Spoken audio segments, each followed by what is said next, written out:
Yes, sir.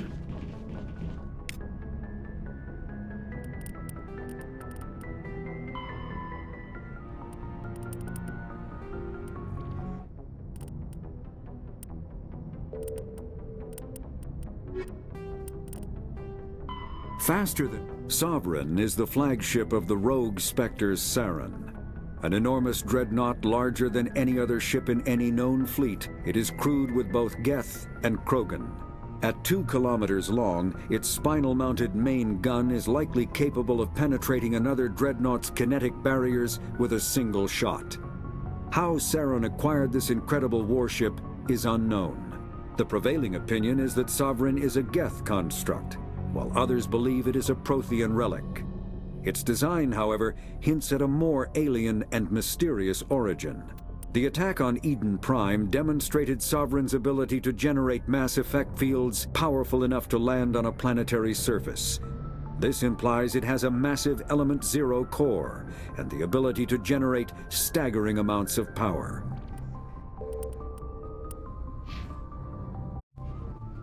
Boy, am I glad to be off of Novaria.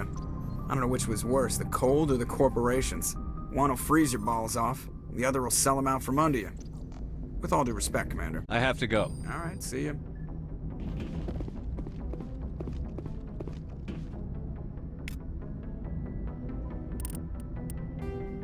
Faster than ship mobility dominates space combat.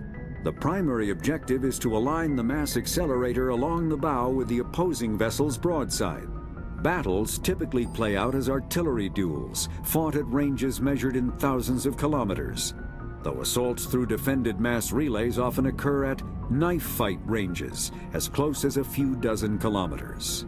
Most ship-to-ship engagements are skirmishes between patrol vessels of cruiser weight and below, with dreadnoughts and carriers only deployed in full-scale fleet actions.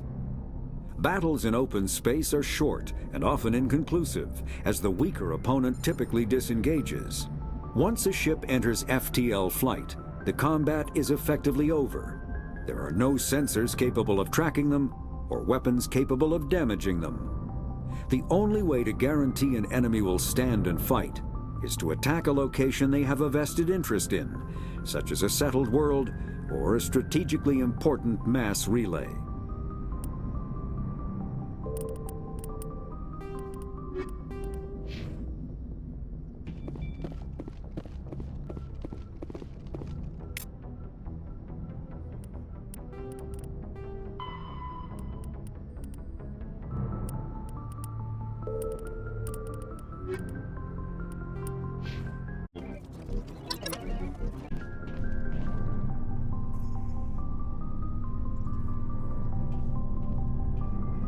Anything you need, Commander? Just trying to get a sense of where the crew's at. Thoughts? Is this an official evaluation, Commander? Or off the record? All right. Let's label it officially off the record. Got something on your mind? Straight up, there's something wrong with all of this. This Sarin is looking for a lost mass relay to who knows where, but we can't get backup from the Council? Sorry, Commander. There's writing on the wall here, but someone isn't reading it. The Council doesn't want to believe anything's wrong. I'd call it human nature, but... I hear you. It just seems like a group that's been around as long as the Council should see this coming. Sorry if I got too informal. Protocol wasn't a big focus back in Bot. Tell me about it. Biotic acclimation and temperance didn't last past the airlock. To the kids they hauled in, it was brain camp. Sorry, hauled in is unkind. We were encouraged to commit to an evaluation of our abilities so an understanding of biotics could be compiled. There are worse results of accidental exposure to Element Zero in the womb. Beats the brain tumors some kids grew up with. Seems like you beat the odds. How many didn't make it? Out of 100, maybe 60 have no effect. 30 suffer adverse effects, little things like brain cancer. The other 10 show enough ability to augment with implants. Not always permanent, though. Not like the cancer. Next thing you know, you're out on Jump Zero. And how's a kid supposed to deal with that? A station at the edge of human space. Jump Zero is Gagarin Station, right? What's it like? Yeah, that's the official name. Biggest and farthest facility we had for decades. Right on the termination shock, the outer edge of the solar system. It's where they did all the Goose Chase FTL research before we caught on to using mass effect fields. It was a sterile research platform when I was there. There were other kids in the same boat, right? At least you weren't alone out there. That's true. We did have a little circle that'd get together every night before lights out. We didn't have much to do, though. It was a research platform then, and Kinetics kept Jump Zero off the extranet to prevent leaks. Then you must have had plenty of time to get to know each other. Yeah, we'd sit around and bull every night after dinner, play cards or network games. There was this girl named Rana, who had a little circle grow up around her. She was from Turkey. Her family was very rich, but she was smart and charming as hell. Beautiful, but not stuck up about it. I think you'd have liked her. Sounds like she was special to you.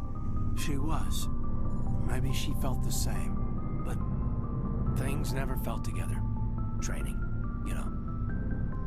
You know of any intentional exposures for certain? No one knows.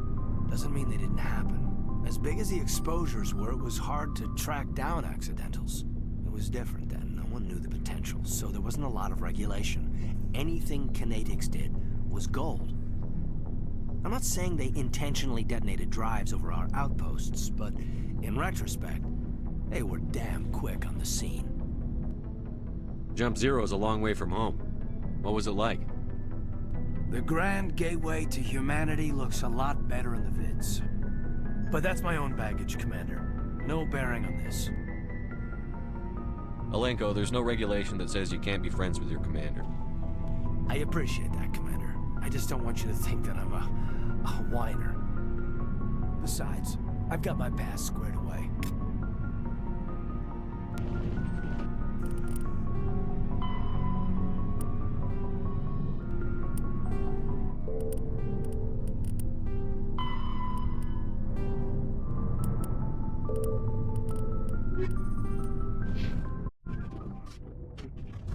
Aye, aye, Commander.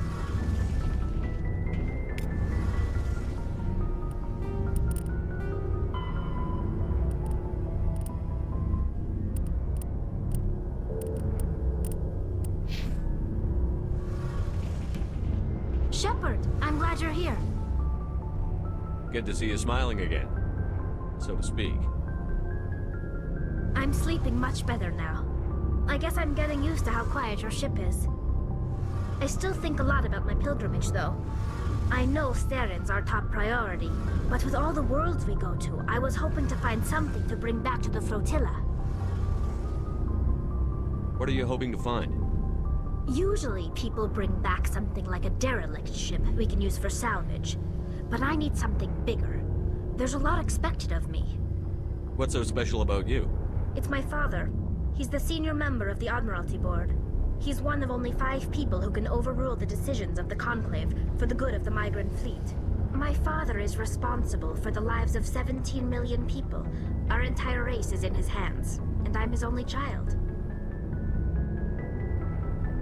So are you some kind of heir to the Quarian throne or something? No, it doesn't work that way. My father's position isn't hereditary. I'll probably never serve on the Admiralty Board myself. Officially, I'm just the same as any other citizen. But it doesn't work that way in practice. People have always treated me differently because of who my father is. You must get all kinds of special privileges. I probably had it easier than most growing up, but it's not all good. People like my father have enemies, and they're not above using me to get to him. It must be tough on you. My people place a high value on family and ancestry. There's an unspoken expectation that I'll live up to my father's example. Everyone's waiting for me to do something great on my pilgrimage, something that will forever change our lives for the better. If I don't, it's like I failed, and that reflects badly on both me and my father. The work you're doing here is more important than anything any Quarian has ever done before. Yes, I know. But you have to understand Quarian culture. We're a very insular society. The events beyond the flotilla don't much matter to the average citizen. Our greatest dream is that one day, we'll return to our homeworld and drive out the Geth. But even if we stop Saren, that's not going to happen. There's still millions of Geth behind the veil. Until they're gone, our exile will continue. What would you need to bring back to make everyone happy? Something that would help us better understand the Geth. They've changed significantly since the exile. They've continued to evolve.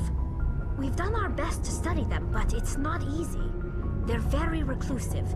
Until recently, they never went beyond the borders of the Veil. And all the Geth we run into now are under Saren's control. We'd need to find Geth operating on their own, independently. But I don't want this to get in the way of our mission, Shepard. First, we stop Saren. Then I'll worry about my own problems. What was your father like?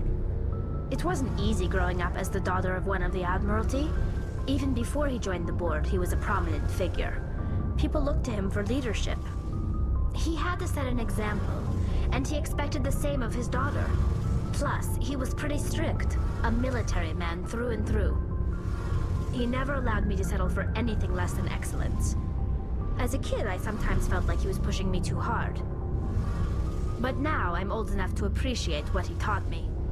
The world doesn't owe us anything. If we want something in life, we have to earn it. Where was your mother in all this? Mother was around, but she always seemed to kind of blend into the background. Almost like she was overshadowed by my father. He tends to do that to people. She passed on about 5 years ago. Some airborne virus that swept through the fleet. Happens sometimes when the filters start to break down. I think my father took it pretty hard. After she was gone, he became even more focused on his work. I think that was his way of dealing with the grief.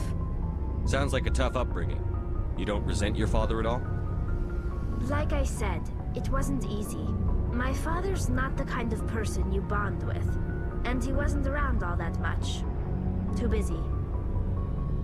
People counted on him, and he took his duties seriously.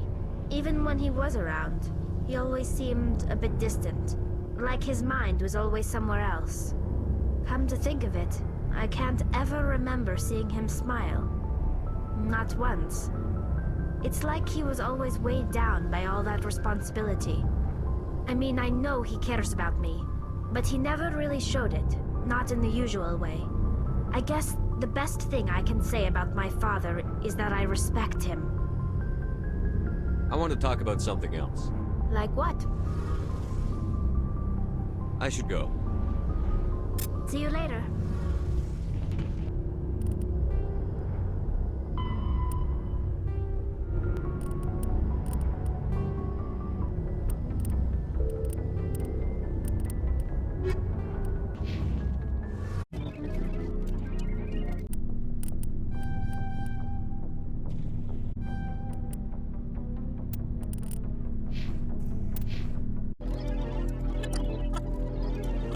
Commander, good to see you. You've been with CSEC a while. Have you seen much action? Well, not as much as you, but yeah, I've seen some interesting things. I'll bet you have.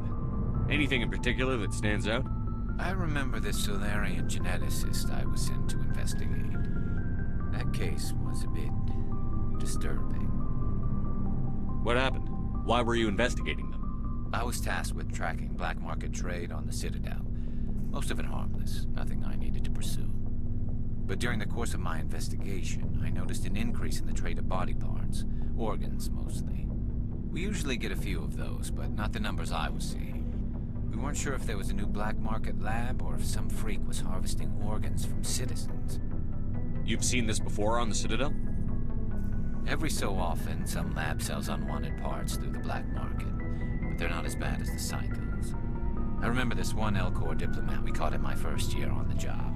He was hacking people up and selling their organs. Had the station in a bit of a panic. But this case wasn't that clear-cut. Turns out there was more going on than we first realized. So how did you figure out what was happening? First, we got a hold of a sample and ran DNA tests. The weird thing was, the match led us to a Turian who was still alive and was very convinced he'd never lost his liver. After a bit of digging, I discovered this Turian worked briefly for Dr. Salion, the geneticist. So I went to his lab hoping to find evidence of cloned organ development, but there was nothing. No Solarian hearts, no Turian livers, not one Krogan testicle. You're kidding, right? Why would anyone want Krogan testicles? Some Krogan believe that testicle transplants can increase their virility, counteract the effects of the genophage. It doesn't work, but that doesn't stop them from buying. They'll pay up to 10,000 credits each. That's 40,000 for a full set. Somebody's making a killing out there. What did you do about the geneticist? I brought in some of his employees for interrogation, to see if I could get them to talk. While I was interviewing one of them, I came across something suspicious. You mean threatened? Was that really necessary? Maybe, maybe not. Either way, it paid off. One of my detainees started bleeding profusely during the interview. We offered to patch him up, and he got frantic, freaked out. I ordered a full exam to find out what was going on. Our medics found incisions all over his body, some of them fresh. That was our big break. These people weren't just Dr. Salion's employees.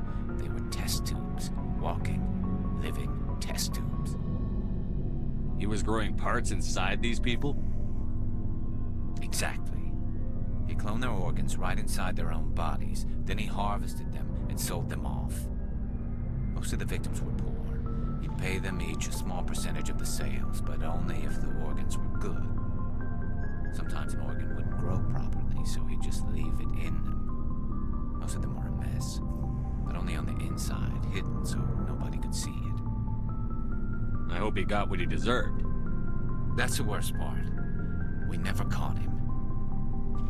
Why not? What the hell happened? He ran, blew his lab, grabbed some of his employees, and headed for the nearest space dock. By the time I found out, his ship was already leaving. He threatened to kill his hostages if we tried to stop him. But you went after him anyway, right? I ordered Citadel Defense to shoot him down, but CSEC headquarters countermanded my order. They were worried about the hostages, worried about civilian casualties if the ship was destroyed so close to the Citadel. I told them those hostages were dead anyway. He just used them to make more organs. But they wouldn't listen. Well, you can't get them all. No, but letting him get away like that. All they had to do was disable that ship, stop him from running. Maybe the hostages die, maybe they don't, but at least we stopped the bastard responsible for it all. I suppose I can see both sides. But what's done is done. I suppose. Can't waste too much time worrying about it now. Just wish I could have stopped him. That's all. Do you have any idea what happened to Dr. Salion? I sent out feelers from time to time, hoping to find something. I thought I'd found him a while back. He changed ships and changed his name to Dr. Hart, his idea of a joke, I guess. I told the military, but they weren't convinced it was him. I got the transponder frequency for his new ship, but I just can't get anyone to check it out. I'll check out the coordinates when I get a chance. I was hoping you'd say that. But Commander, take me with you when you go. If it's Salion, I want to be there when you find him.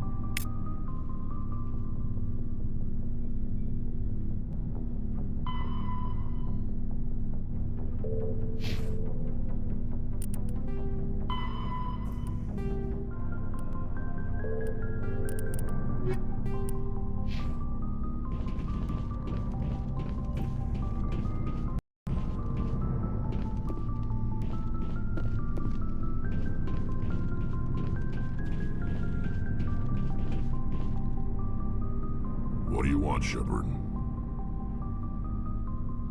Why did you become a mercenary? Lots of reasons. Such as? Such as, I needed to get out of our system. I needed to eat. I needed to survive.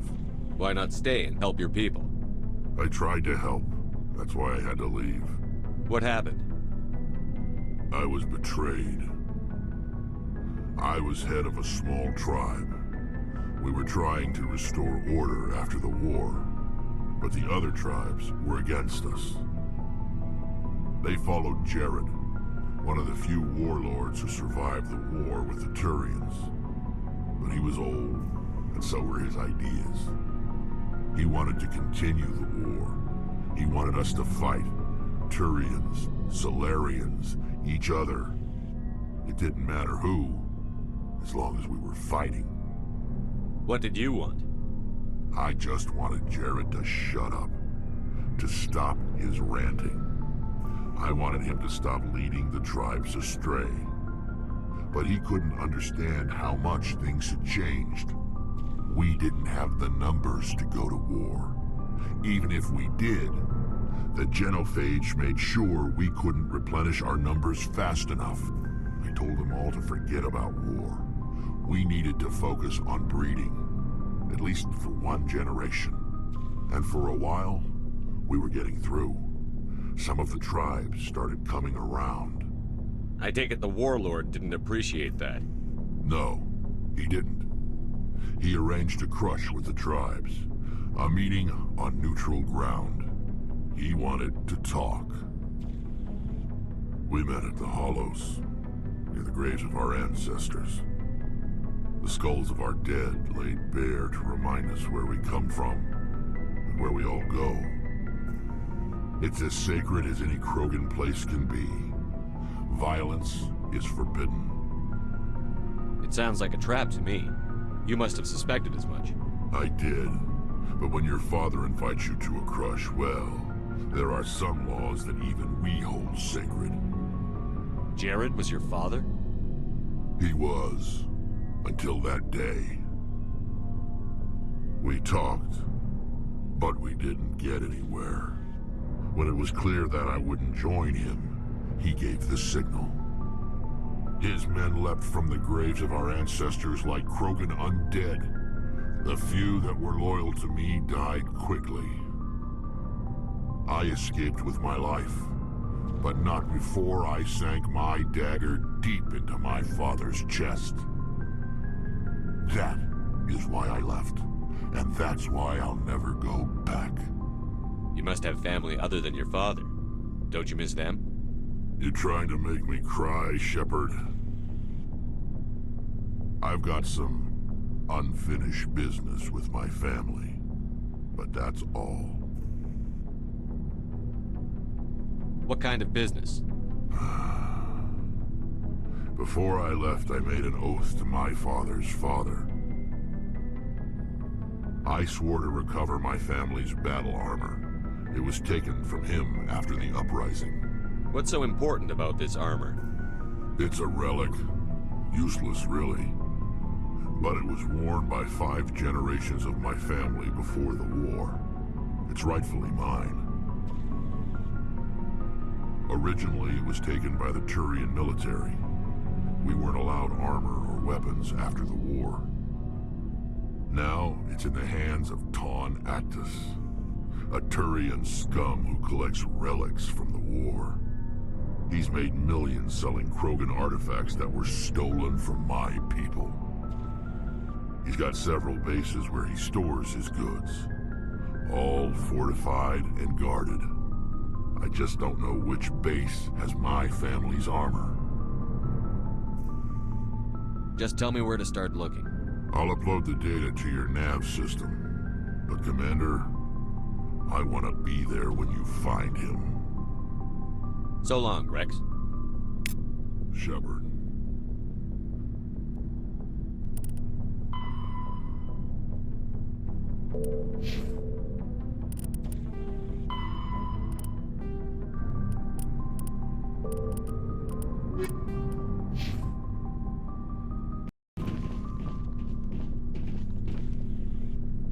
Oh, before I go, you said you're serving with Commander Shepard now?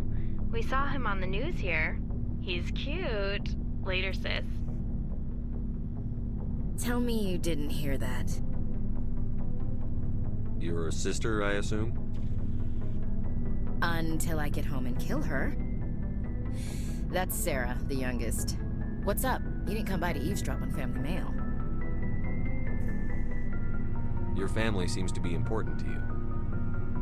Yeah, we've always been close. Me and my sisters especially. With Dad on duty so much, I had to help Mom raise them. Did your father serve with the fleet? Yeah, took any crap posting he could get that offered space time. You know what? He worked his ass off trying to get recognized, but he never made it above serviceman 3rd class. He was real proud when I meet Chief. First thing he did was salute. What about your mother? You haven't mentioned her. You must know what military wives are like. Strong because they have to be, able to raise kids while dad's away on a 6-month cruise. She has a degree in planetary geology. She and dad both wanted to see new worlds. She gave up her career to raise us, though. You have more than one sister? Sounds like a big family. Yeah, I'm the oldest, then Abby, then Lynn. Sarah's the youngest. She's still in high school. With 4 girls, Dad used to say he felt more outnumbered at home than on maneuvers. Where did you grow up? All over. We transferred a half a dozen times before I finished grade school. You go where personnel command sends you, right? I guess that's why I'm so tight with my sisters. We'd have to leave all our friends every 2 or 3 years. After helping raise them, your sisters still talk to you? Amazing. Things were tense between Sarah and me for a while. Then we bonded. Sounds like a story. Feel like sharing? Sarah got herself a boyfriend who wanted to go faster than she did, Mike. I didn't think he was a bad kid, just pushy. Lynn would send me these worried vidmails, and I'd tell her to relax. Where were you when this was going on? I was on active duty. Sarah's graduating high school this year. This was only a couple of years back. They were on Amaterasu. At the time, I was assigned to Chernobog. Same cluster, but a dozen Hellwire away. Close enough to talk regularly, too far to make it back in an emergency. I couldn't afford a fast packet flight. If he really liked her, he wouldn't be pushy. Yeah, of course. If he didn't ask at all, I'd wonder if he thought Sarah was ugly. Damned if you do, damned if you don't. Mike thought they'd go for a romantic walk in the woods, because he figured it was past time they did the deed. She levered Mike face first into a tree and left. Didn't have a scratch on her. Good thing Mom and Dad had us all learn some kind of self-defense. I took emergency leave and walked Sarah to school for a few days. Why didn't you tell the police? She said it wouldn't solve the real problem, and she and Mike would both become household names. It was a small colony. I said it was her call to make, that we should let her do it her way. Mom was pretty pissed about that. You said all of your sisters learned self-defense? Lynn did pistol practice, but didn't like it. She's kind of nervous. Sarah took Aikido. Abby decided to learn the sword. She always was a little weird. Likes big skirts and tops you have to tie her into. They do great things to her figure, though. So, what did you learn? One of Dad's friends taught me Marine hand-to-hand. You traveled all the way home to walk your sister to school. It was only a dozen light years, like a day's cruise. It's not like I was going to Earth or something. My last day out, Mike was waiting for us. Sarah had told her friends, so everyone at school knew what he did. He wasn't happy. I wanted to snap him in half, but Sarah gave me this look, this let me handle it, I need to do this alone look. She kept her cool, God bless her, as he screamed in her face. She just let him vent. Then he tried to punch her. I swear, she just flowed around him. Next thing I knew, he's face down on the sidewalk, and there's blood everywhere. He missed? When he swung, she wasn't there anymore, and he fell. She helped him stop the bleeding and had me call an ambulance. She told the paramedics he fell. Before they took him to the hospital, Mike touched Sarah's arm. I thought he was gonna end up on the ground again. But he hung his head, whispered, "I'm sorry," and started crying. And she hugged him. The Williams women are a decisive bunch, Commander. We do things when we're ready. Not before, not after. Your sister's something else. But you didn't mention your father at all. Was he on deployment? Dad always wanted to serve in space, but he wanted us to have real ground under our feet. He'd say, space is beautiful, but you can't raise a family there. I cannot rest from travel. I will drink life to the lees. All times I've enjoyed greatly, have suffered greatly, both with those that loved me and alone. For always roaming with a hungry heart, much have I seen and known, cities of men and manners, climates, councils, governments. I never thought I'd hear you reciting poetry. Just because I can drill you between the eyes at 100 meters doesn't mean I can't like sensitive stuff. Just don't spread it around. Ulysses was my dad's favorite poem. Every time he shipped out, he recorded me reading it. He had a dozen versions when he retired. Does he still like it? I sure hope so. I read it to his grave every time I go home. Dad passed on a few years back. He's probably still watching, though. So behave. I thought you said he was dead. You know, from heaven, wherever that is. That's not a problem with you, is it? That I believe in God? Everyone has the right to believe what they want. Says so in the Alliance Charter. Only with fancier words. I'm glad you're open-minded about it. I've met a few people who are really weirded out by my faith. Because I work in space, I can't believe in a higher power? Jeez. Hello, have you people looked out the window? How can you look at this galaxy and not believe in something? I should get back to my duties. Didn't mean to take up so much of your time. What's your opinion on the last mission? You mean the Rachni, right? Like I said, the Rachni are dangerous. They proved that 2,000 years ago. I think it was a mistake to let them go. But that wasn't my call to make. It was yours. You know, when we pick up that Asari scientist, we'll have to tell her we killed her mom. That's gonna suck. Just saying, Skipper.